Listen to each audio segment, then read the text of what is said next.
Okey, dah hampir dalam 10 suku dah ni. Kita boleh start dulu lah. Boleh? Boleh, Doktor? Boleh, saya tak ada masalah kalau you orang nak start. Okey, right. Kita boleh start pelan-pelan sebab mungkin ada orang time pagi ni masih ada yang bekerja ni kan, maklum lah. Ya. Banyak mesyuarat macam-macam. Ya, betul. Okey, Doktor. Boleh start lah? Boleh, tak ada masalah. Okey. Kawan-kawan lain mana? Farul Izlan. Okey. Saya memohon maaf atas kelewatan program ni kerana mungkin ada kesilapan teknikal sikit tadi. Okey, sebelum memulakan program kita pada hari ini, marilah kita sama-sama membaca Ummul Kitab Al-Fatihah dan bertafakur bagi enam Muslim. Al-Fatihah.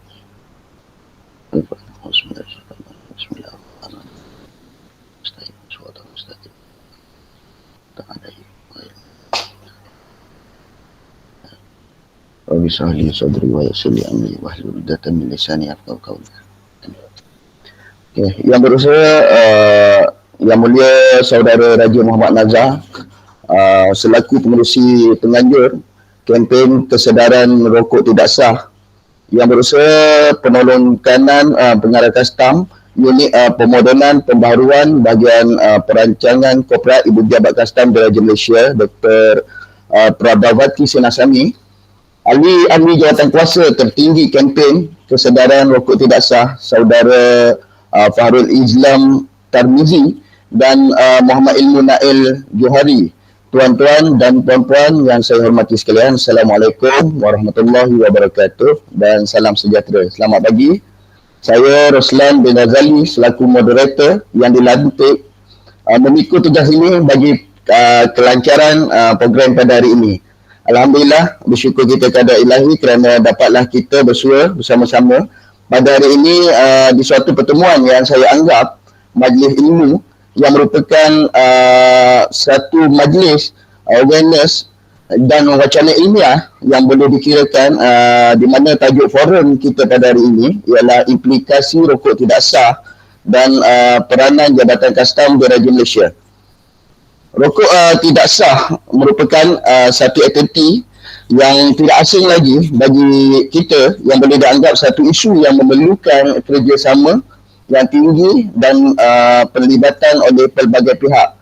Juga topik perbincangan kita pada hari ini ialah bagaimana Jabatan Kastam itu sendiri selaku organisasi yang saya anggap dominan khususnya dalam memerangi isu rokok tidak sah ini. Seperti yang kita sedia maklum bahawa sekarang ini menunjukkan satu trend di mana peningkatan penggunaan secara meluas rokok tidak sah atau dikenali di kalangan kita rokok seluduh di kalangan masyarakat yang memonopoli pasaran tempatan yang kita tahu di mana menjadi pilihan para perokok berbanding rokok yang bercukai. Tabiat merokok ini bukan satu asing juga untuk kita. Bukan pada pagi ini kita nak membahaskan satu perihal atau tabiat merokok itu sendiri, tapi kita sebenarnya nak mewawarkan kepada rakan-rakan dan masyarakat seperti apa implikasi peranan kita sebagai masyarakat, pengguna dan masyarakat Malaysia yang bertanggungjawab dan prihatin dalam usaha memerangi rokok tidak sah. Okey, untuk menghangatkan topik forum kita pada hari ini, kita datangkan seorang panel yang merupakan penolong kanan pengarah kastam daripada unit pemodenan dan pembaharuan bahagian perancangan korporat Ibu Pejabat Kastam Diraja Malaysia Putrajaya, iaitu yang berbahagia Dr. Prabhavati Sinasami. Bagi saya panel ini bukan calang dan merupakan pegawai yang amat berpengalaman terutamanya dalam tugas dan perkhidmatan yang diberikan kepada Jabatan Kastam Diraja Malaysia. Selamat datang Dr. Prabha. Ya, terima kasih. Okey, tanpa membuang masa lagi, kita pergi kepada tajuk forum kita. Okey doktor. Berbalik kepada tajuk forum kita hari ini iaitu rokok tidak sah. Boleh Dr. Prabha jelaskan kepada masyarakat apakah itu rokok tidak sah? Ada yang panggil rokok seluduk, ada yang panggil rokok haram pun ada. Tapi apakah ada kriteria yang tertentu yang boleh doktor terangkan di sini kepada kita masyarakat? Silakan doktor. Ya, terlebih dahulu saya ingin mengucapkan selamat pagi dan salam sejahtera kepada pensyarah-pensyarah UUM dan pelajar-pelajar UUM yang mengikuti forum ini, dan tidak ketinggalan juga kalau terdapat orang awam yang mengikuti forum ini. So saya rasa seperti yang rata-rata semua maklum, rokok tidak sendiri adalah satu artis di mana dia membawa kepada mudaratan bukan saja pada kesihatan tapi juga membawa kepada ketirisan hasil. Kalau berlaku ketirisan hasil seperti yang diketahui umum, dia akan menggugat pembangunan negara, sebab kita perlukan kewangan, sumber kewangan bagi pembangunan negara. Kalau ada setengah pihak yang terlibat dalam aktiviti yang tidak sihat menyebabkan kekurangan hasil, ini akan bukan saja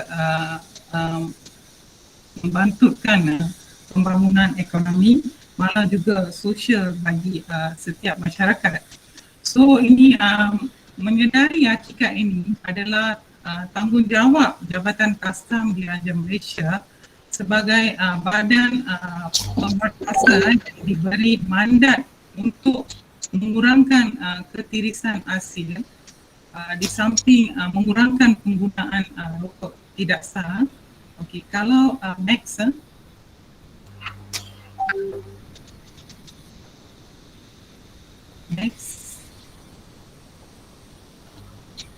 okey, kalau kita lihat dari segi rokok, barangan rokok ni, dia terlibat 3 jenis cukai. Saya akan memberi penerangan yang lebih jelas di slide-slide yang akan datang. Seperti yang Ruslan Razali maklumkan tadi, ada pelbagai definasi untuk rokok tidak sah. Walaupun definisi ini adalah berbeza, tapi maksud dia adalah sama, dan tindakan-tindakan dilakukan untuk menyeludup rokok tidak sah ini adalah sama, ya. Kalau kita ikuti definisi yang diberikan oleh Confederation of Malaysian Tobacco Manufacturer pada tahun 2019, rokok tidak sah didefinisikan sebagai di mana rokok tidak sah ini dikeluarkan oleh pengimport rokok yang tidak berdaftar dengan JKDM. Okey, kalau nak jadi pengimport untuk rokok perlu berdaftar dengan JKDM dan juga Kementerian Kesihatan Malaysia, sebab Kementerian Kesihatan Malaysia juga memainkan peranan yang penting dalam memerangi rokok tidak sah, ya. Lepas tu pemilang rokok ni tidak berdaftar dengan JKDM. Kalau nak jadi pengimport, dia kena seharusnya berdaftar dengan JKDM untuk kontrol, kawal pengimportan rokok dan penjualan tempatan, ya. Lepas tu ada setengah tu dia memasukkan stamp cukai. Ada setengah-setengah rokok, kalau kita lihatlah dalam rokok tidak sah ni, kotak rokok tidak sah, ada yang gunakan stem negara lain tu. So ini menunjukkan rokok tu diseludup. Lepas tu stem cukai ini dia palsukan, warna nampak pudar, lepas tu aspek-aspek keselamatan diganggu, macam-macam yang dibuat. Lepas tu kalau nak buat penjualan perlu ada stem. Kalau tidak terdapat stem pada bungkusan itu, menunjukkan itu adalah rokok tidak sah. Next. Next. Okey, kalau sebelum ni, slide sebelum ni,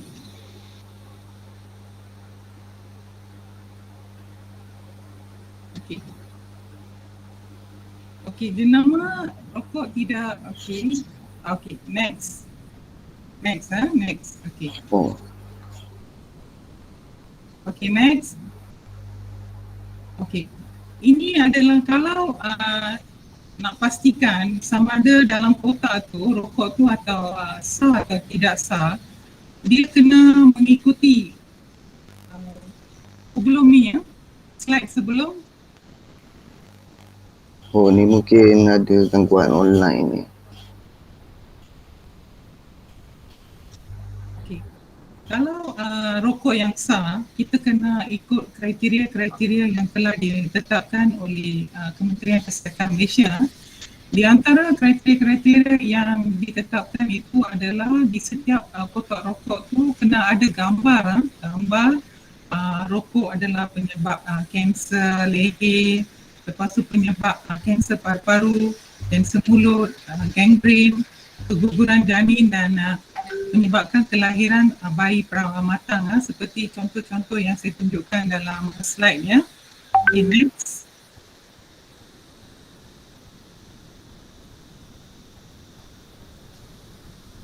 Next. Okey, kalau kita ikut dari segi perspektif Jabatan Custom, Oh, ni adalah gangguan ni.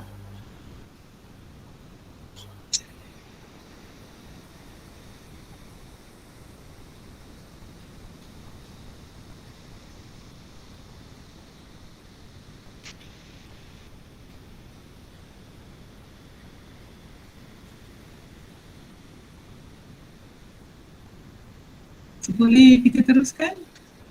Boleh doktor. Ini lambat ni. Soalan nombor 1 dah habis, boleh kita pergi ke soalan kedua? Okey doktor.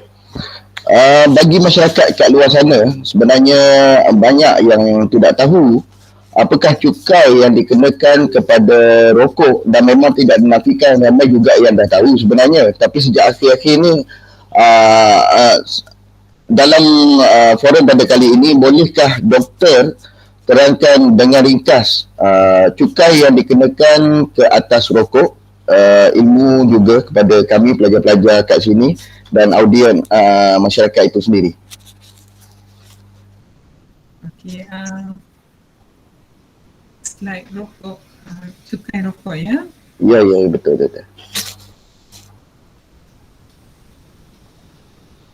Next, Uzlan. Okey. Kalau kita tahu, Baik. Kenapa dia balik macam tu? Maaf ada gangguan sikit, mungkin pada line. Maaf doktor, dia line dia slow sikit. okey, tak.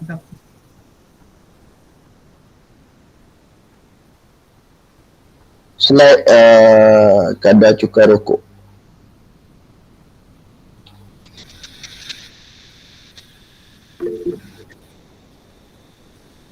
Oh, bukan ni. Okey. Okey, kalau kita lihat ini adalah kadar cukai rokok di Malaysia sejak tahun 1990 sehingga kini ya. Kalau kita lihat daripada slide yang diberi ini, kadar cukai rokok ni tak pernah kurang ya. Meningkat lagi adalah tak pernah kurang. Kalau kita lihat dari ini adalah terdapat 3 jenis cukai yang dikenakan ke atas rokok, iaitu duty excise, duty import dan juga cukai jualan. Sekarang ni pada tahun 1990 sehingga 2003, kuantiti yang digunakan untuk mengukur kadar cukai bagi menilai kadar cukai digunakan adalah kilogram. Bermula pada tahun 2004, kadar cukai dikenakan berdasarkan kepada batang satu batang.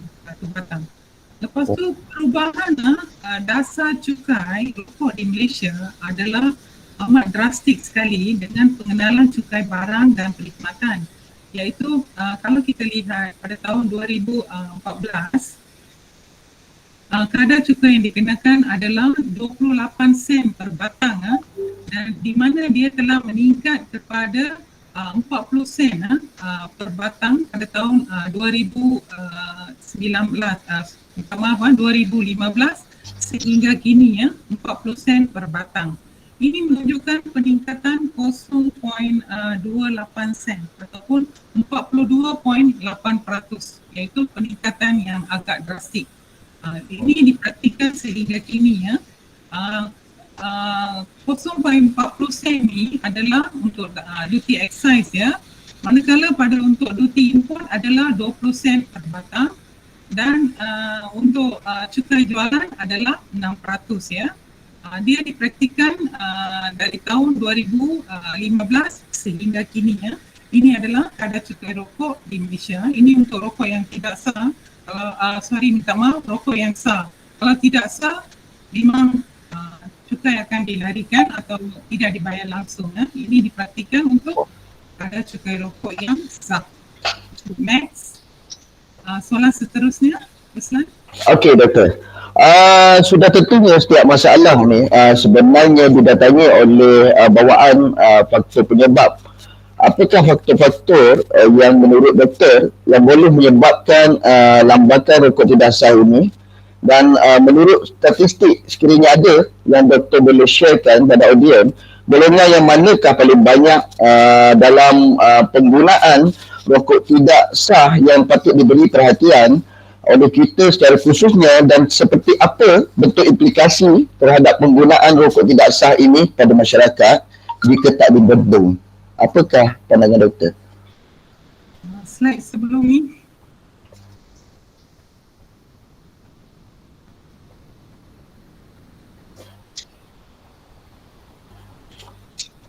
Slide betul.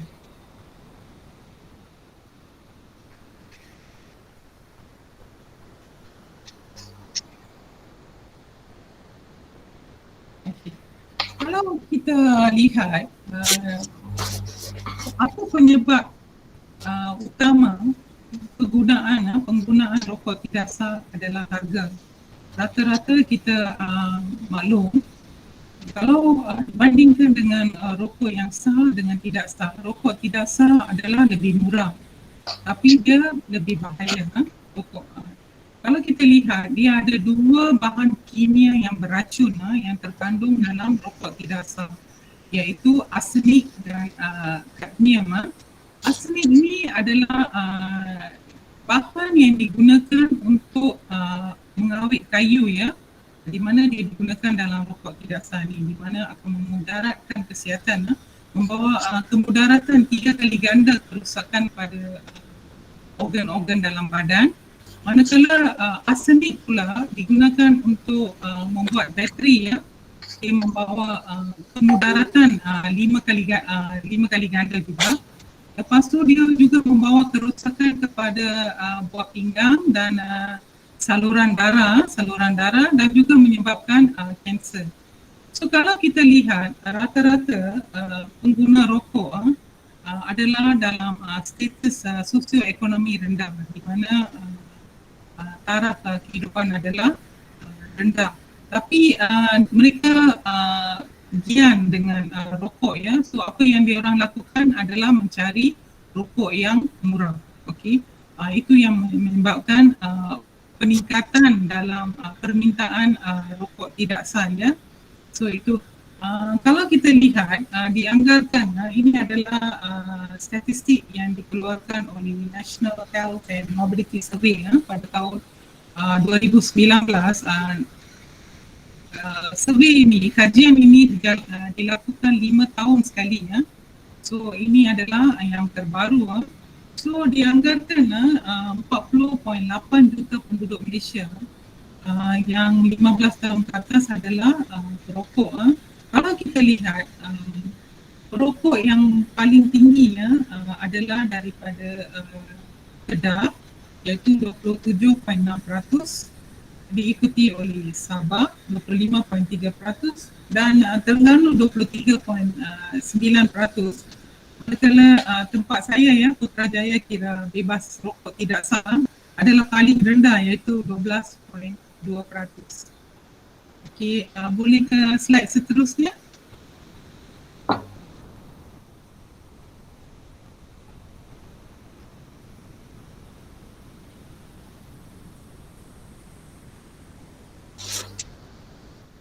Okey, ini adalah penduduk Malaysia berdasarkan umur etnik 2020 berbanding dengan 2019.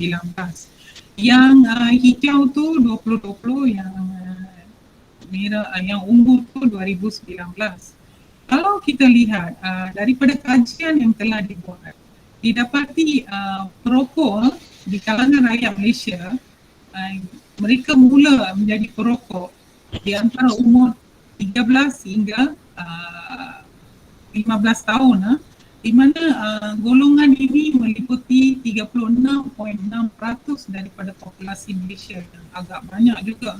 Kalau kita lihat daripada statistik juga, kita dapati pada tahun 2020 golongan yang berumur antara 15 hingga 64 adalah 22.8 juta, manakala pada tahun 2019 adalah 22.7 juta. So, golongan ini mendominasikan populasi Malaysia. So, adalah Badan Penguatkuasa perlu memberi perhatian kepada golongan ini, di mana lebih cenderung menjadi perokok yang tidak sah, sebab mereka lebih cenderung mencari rokok yang berharga rendah, iaitu rokok tidak sah. So ini perlu diberi perhatian.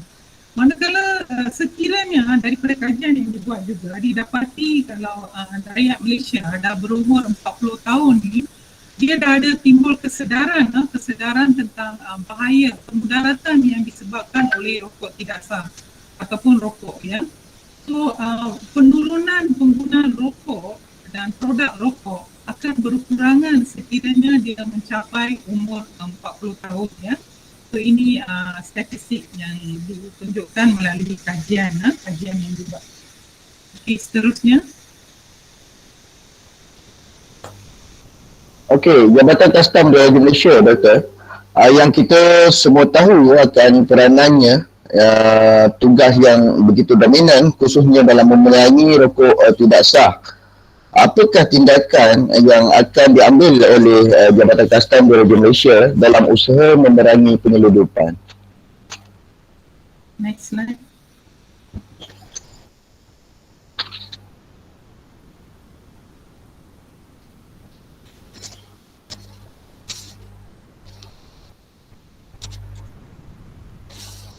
Next.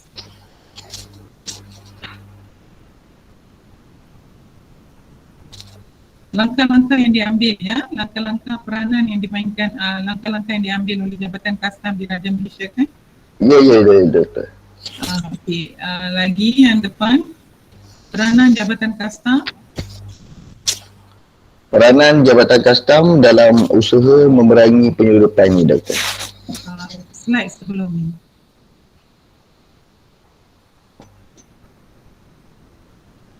Ya. Okey, kalau kita lihat belanjawan 2021 yang diumumkan oleh Perdana Menteri ini adalah peranan jabatan yang diambil oleh Jabatan Kastam kerana penularan rokok tidak sah yang terlalu luas. So daripada bajet 2021 ini adalah yang latest langkah-langkah yang telah diambil oleh Jabatan Kastam. Tiada pengeluaran lesen baru, lesen import rokok yang baru, so yang mana sedia ada saja. Tak ada penginputan lesen baru. Okey, siapa-siapa pengimport yang ingin mengimport rokok memang tak diberi lesen baru. So itu adalah salah satu langkah. Yang keduanya menghadkan aktiviti transhipment. Yang ini saya akan beri penjelasan pada slide-slide seterusnya ya. Hanya diberikan kepada pelabuhan-pelabuhan tertentu sahaja Lagi satu, mengenakan cukai ya. Kalau kita lihat sebelum ni cukai tidak dikenakan di pulau bebas cukai, kedai bebas cukai dan zon bebas cukai. Kalau kita lihat dari segi kedai bebas cukai, terdapat 3 jenis kedai bebas cukai, iaitu di mana rakan-rakan boleh lihat kalau kedai bebas cukai terdapat di sempadan, terdapat di lapangan terbang dan juga terdapat di pelabuhan pelabuhan di mana ada pengunjung pelancong. Kalau kita lihat sebelum ni tidak dikenakan cukai, tapi disebabkan oleh untuk mengurangkan masalah rokok tidak sah ni, dia dikenakan cukai sebab banyak ketirisan masih berlaku di pulau bebas cukai pasal tu cukai dikenakan.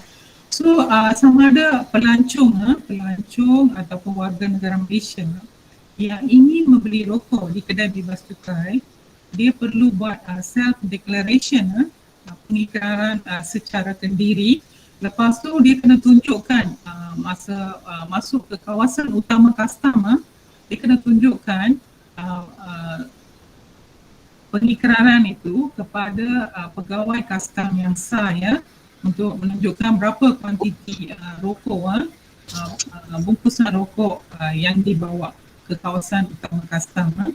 So itu adalah satu tindakan yang diambil oleh Jabatan Custom. Next. Next. Slide.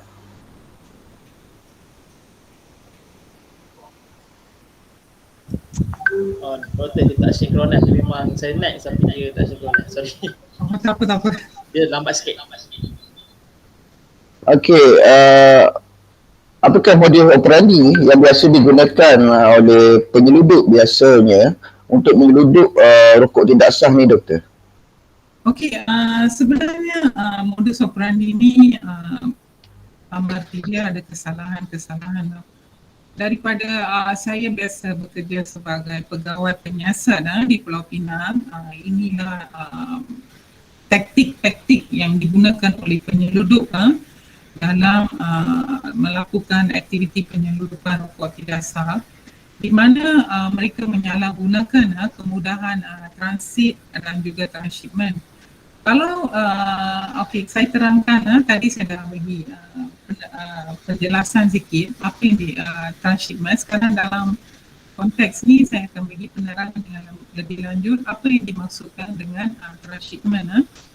Transshipment ni adalah pemindahan kapal ataupun kargo ke kapal atau kargo lain. Di mana kalau contohnya bagi Malaysia, negara transit adalah Singapura. Apa yang berlaku ialah barang sampai di Singapura, tapi barang tu tidak diperiksa sebab kerajaan Singapura mengatakan ini adalah untuk penempatan dalam jangka masa pendek. So dia tak ada buat pemeriksaan dan penempatan di gudang pula dalam jangka masa yang singkat sebab dia tidak membawa apa-apa faedah. Mengapa ada transshipment? Kerana ada perhubungan di antara pengirim dan juga penerima, ataupun ada halangan polisi dan lokasi geografi. Pasal itu kita perlukan satu negara lain untuk transit barangan. So apa yang berlaku, transit itu dia katakan nak pergi ke Thailand, tapi apa yang berlaku, dia datang ke Malaysia, dia orang buka sini, tak pindah kapal, dia akan edarkan dalam pasaran Malaysia, di mana di sini berlaku ketirisan hasil. Okay. Pengikraran palsu ni dalam borang custom dia ikrarkan sebagai contohlah saya bagi dia ikrarkan sebagai floor mat atau tuala, tapi di mana dua-dua dagangan ini tidak bercukai, so dia declare macam tu. Lepas tu tidak bercukai, tapi apa yang dagangan sebenar yang dibawa dalam kontainer itu adalah rokok. Okay, itu adalah modus operandi yang digunakan. Okay. Kurang ikrar ni dalam borang custom dia ikrar mungkin dia bawa 1000 master case. Master case ni dalam satu master case ada 50 carton. So dalam satu carton ada 10 bungkus. Okay. Dalam setiap bungkus tu ada 20 batang. So dia declare sebagai 1000 apa dalam dagangan asal dalam kontainer adalah 1000. Tapi apa yang diikrar dalam borang custom adalah 800. So cukai yang dibayar adalah berdasarkan kepada 800 master case. So 200 tu tidak diikrar. Yang tu dimaksudkan sebagai kurang ikrar dan menyembunyikan rokok. Kalau kita lihat dalam less container load, dia ada pelbagai dagangan dalam satu container untuk penjimatan kos. So dalam dagangan tu dia selitkan rokok dalam dagangan-dagangan yang lain. Okey. Penyeludupan melalui sempadan pula. Kalau kita lihat Malaysia mempunyai pesisiran pantai yang panjang. Pesisiran pantai yang panjang di mana kita sukar untuk mengawal kita sukar untuk mengawal. Dan kalau kita lihat sempadan-sempadan di antara Perlis, Thailand, Perak, Thailand, Kedah, Thailand, Kelantan, Thailand, sukar untuk kawal sebab terlalu banyak jalan laluan tikus. Lepas tu kita lihat pula ada berlaku penjualan atas talian secara berleluasa. Penjualan atas talian ni kalau you nak beli dia tak ada had umur. You boleh beli bila-bila masa saja. Kalau kita lihat kebanyakannya rokok-rokok yang dijual atas talian ni adalah dari rokok luar negara di mana harga dia adalah lebih murah. 50% adalah lebih rendah berbanding dengan rokok yang dijual di sini Okay, next. Itu adalah modus operandi Next question. Okey, macam ni Doktor. Bagaimana sekiranya ada individu yang bertanggungjawab dalam masyarakat kita yang berkeinginan menyalurkan suatu maklumat pada Jabatan Kastam di Raja Malaysia, dan apakah ada platform-platform yang boleh digunakan oleh masyarakat untuk menyalurkan maklumat kepada pihak Kastam? Saya ada 2 lampiran yang saya sertakan. Okey. Boleh besarkan tak?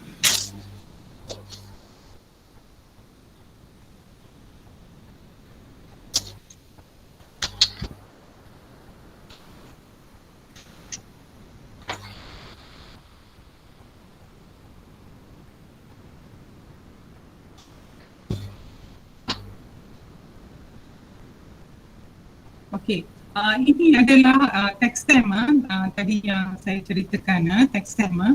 Kalau kita lihat Textem ni adalah untuk memastikan tidak berlaku ketirisan hasil dan cukai yang dibayar adalah tepat dan betul dan memastikan ada sama ada dia ada dua jenis warna satu biru menunjukkan cukai telah dibayar. Yang merah tu belum bayar cukai Okey, Textem ni adalah untuk kegunaan jualan tempatan bukannya untuk ekspor. Kalau kita lihat Textem yang baru ni seperti yang dalam gambar mempunyai kriteria yang canggih di mana kita dapat kesan sama ada rokok ni adalah rokok sah atau tidak sah ataupun stamp cukai ni adalah genuine atau palsu kita boleh kenalkan. Kalau kita nak, kalau siapa-siapa yang beli rokok ni, kita boleh scan dengan QR code melalui aplikasi telefon bimbit seperti ini langkah pertama. So kita boleh guna V3 check dengan menggunakan QR code, kita boleh scan dan kita dapati rokok ni adalah rokok tidak sah. Kita bagi toll free boleh tunjukkan nombor toll free dekat bawah tadi. Oh, ada satu lagi lampiran. Ya. Okey. Ini adalah hotline Jabatan Custom kalau siapa-siapa yang ada maklumat berkenaan dengan penjualan rokok tidak sah, boleh menghubungi talian hotline Jabatan Custom Diraja ya, 1-800-88-8855. Boleh buat pertanyaan dan juga aduan. So ini memang diadu-adukanlah daripada kalangan masyarakat untuk bersama-sama kita membendung ataupun membantras aktiviti penyeludupan rokok tidak sah. Okey doktor, ni dia punya apps ni kita boleh akses, orang awam pun boleh akses doktor? Ya, boleh. Siapa-siapa boleh akses. Oh, cukup senang ya sekarang kalau untuk nak buat. Memang canggih. Ya. Okey, doktor, setiap masalah ada penyelesaian dan setiap kesalahan pasti ada hukumannya. Soalan seterusnya, ramai ada yang nak dengar ni sebenarnya. Ramai yang nak tahu, mungkin ada yang anggap itu kesalahan rokok je. Tapi dia tak tahu sebenarnya apa hukuman-hukuman yang menanti pesalah-salah yang secara langsung menyeludup, menjual atau berurusan dengan barang-barang yang tidak berkastam seperti rokok tidak sah. Silakan doktor. Okey, kalau kita lihat, kita ada buat revision untuk Akta Custom 1967. Kalau kita lihat hukuman dan penalti adalah terkandung dalam Section 135 ya, Akta Custom 1957. Sebelum ni hukuman yang dikenakan adalah boleh dikatakan ringan setelah didapati rokok tidak sah ni berluasa. So hukuman yang lebih berat dikenakan. Kalau kita lihat dalam slide ni bagi kesalahan pertama tidak kurang 10 kali ganda amount duty custom atau 100,000 atau amount lebih besar. Ataupun tidak lebih 20 kali ganda amount duty custom atau RM500 amount yang lebih besar. Penjara tidak kurang dari 6 bulan atau tidak melebihi 5 tahun atau kedua-duanya sekali. Ini adalah kesalahan pertama. Kalau kita lihat untuk kesalahan kedua slide kedua ataupun yang seterusnya, kesalahan kedua dan seterusnya, penalti yang dikenakan adalah lebih berat lagi berbanding dengan kesalahan pertama iaitu tidak kurang 20 kali ganda amount duty custom atau RM200,000 atau amount lebih besar dan tidak lebih daripada 40 kali ganda amount duty custom atau RM1 juta, 2 kali ganda daripada yang kesalahan pertama amount yang lebih besar. Penjara tidak kurang dari 6 bulan atau tidak lebih dari 5 tahun atau kedua-duanya sekali. Itulah hukuman. So saya rasa ini adalah satu hukuman yang berat So kita haruslah mempunyai kesedaran dan kita kena fokus dengan hukuman-hukuman yang telah tertera dalam Akta Custom. So kita sama-samalah berusaha untuk membantras penyeludupan rokok sah di kalangan masyarakat Malaysia bagi membendung ketirisan asil. Itu sahaja. Okey, doktor, soalan yang saya rasa apa hasrat doktor tentang program dan pesanan doktor terhadap program-program yang dijalankan yang khususnya untuk diberi kepada masyarakat kat luar sana.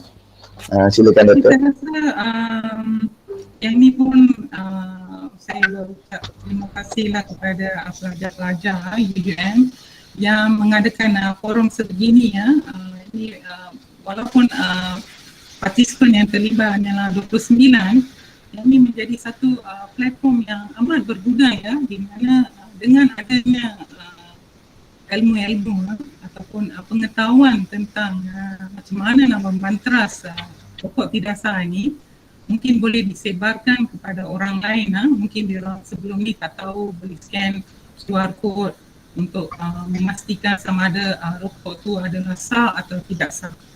So ini adalah salah satu, sebelum ni pun kita banyak adakan khidmat masyarakat. Selalunya bahagian pemerkosaan akan buat khidmat masyarakat dan juga task force bersama dengan agensi-agensi lain seperti KPDN, HEP, KPF, semula merin untuk membendung gejala rokok tidak sah ni. Okey, betul. Sebenarnya view kita ini 29 tu dia ada yang tak tetap, ada yang keluar, ada yang masuk, mungkin ada kerja-kerja yang patut diselesaikan. Mungkin view kita pada ini mungkin lebih pada itu sebenarnya betul. Sebab kita sekarang ni dalam pandemik mungkin ada yang frontliner yang juga adalah pelajar-pelajar daripada UUM betul. Okey, doktor. Jutaan terima kasih diucapkan kepada Dr. Prabhavati Sinasami di atas penerangan saya anggap cukup padat untuk kita pada hari ini untuk kita fahamkan dan sungguh sempurna bagi meningkatkan kefahaman kita pada pelajar-pelajar perhubungan awam khususnya PACE UUM mengenai isu-isu yang dibincangkan sekaligus memupuk kesedaran khususnya kepada anggota-anggota masyarakat dan orang awam mengenai implikasi rokok tidak sah ini. Semoga forum pada hari ini sedikit sebanyak turut membantu pihak Jabatan Kastam Diraja Malaysia dalam memberi pemahaman kepada masyarakat berkaitan rokok tidak sah ini. Sebelum mengakhiri program kita pada hari ini, kalau ada pertanyaan atau pertanyaan kepada panel kita, silakan kalau ada sebelum kita akhir.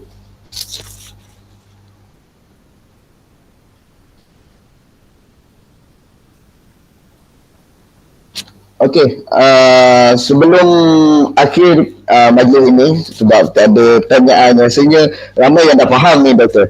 Okey, sebelum akhiri program ini, sukalah saya menyampaikan mesej penting daripada Jabatan Kastam Diraja Malaysia itu sendiri yang berbunyi Jabatan Kastam Diraja Malaysia menyeru kepada orang awam untuk memberi kerjasama dengan menyalurkan maklumat berkaitan sebarang aktiviti penyeludupan dengan menghubungi talian bebas tol Kastam di talian 1800 888855 atau menghubungi terus pejabat kastam yang terdekat di semua negeri di seluruh negara. Pihak Jabatan Kastam juga memberi jaminan bahawa setiap identiti pemberi maklumat akan dirahsiakan. Okey, saya sekali lagi selaku moderator program pada kali ini mewakili pihak pengurusan penganjur kempen kesedaran rokok tidak sah anjuran pelajar perhubungan awam Pusat Pengajian Pendidikan Profesional dan Lanjutan PACE Universiti Utara Malaysia yang mengucapkan setinggi-tinggi penghargaan khususnya kepada Datuk Seri Abdul Latif bin Abdul Kadir, Ketua Pengarah Kastam Malaysia, kerana meluluskan permohonan dan juga memberi kepercayaan kepada kami pelajar perhubungan awam PACE UUM dengan kerjasama pelajar perhubungan awam dengan kerjasama juga daripada panel kita pada hari ini, Dr. Prabhavati Sinasami daripada bahagian perancangan korporat Ibu Pejabat Kastam Diraja Malaysia Putrajaya, dan tidak lupa juga pengurusan Akademi Kastam Diraja Malaysia, bahagian pengurusan Kastam Ibu Pejabat Kastam Diraja Malaysia secara tidak langsung dalam usaha menjayakan program kesedaran rokok tidak sah dalam talian. Kami pihak penganjur mohon maaf sekiranya terdapat sebarang kekurangan terdapat sepanjang program ini dilangsungkan. Sekian. Wabillahi taufiq wal hidayah. Assalamualaikum warahmatullahi wabarakatuh. Terima kasih. Doktor, kita nak ambil gambar kejap boleh? Kita bergambar dulu. Kita semua kawan-kawan on kamera.